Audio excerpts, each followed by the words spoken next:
আমার ডেবু হলো 14 সালে অস্ট্রেলিয়ার সাথে টি-20 ম্যাচে, দেন ইন্ডিয়ার সাথে 5 উইকেট পেলাম। তো 14-15 মানে ড্রিমের মতো ছিল আর কি। 14-15-16 এই সময়ের মধ্যে খুব কম সময়ে এসে ভালো খেলছি। 17টা এন্ডোর্সমেন্ট, একদম ফেম সব জি। মিলে একদম অন্যরকম হচ্ছিল সবকিছু, এবং আমি তখন বুঝার আগেই সবকিছু হচ্ছিল। আবার বুঝতেই আমি চোখের সামনে 17তে দিয়ে। বাদ পড়ছি ন্যাশনাল টিমে। 17-র দিকে ম্যাচড আপ হয়।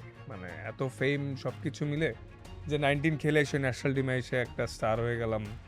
প্লাস 15তে আমরা ওয়ার্ল্ড কাপে ভালো করলাম, 16তে হোম সিরিজ জিতলাম।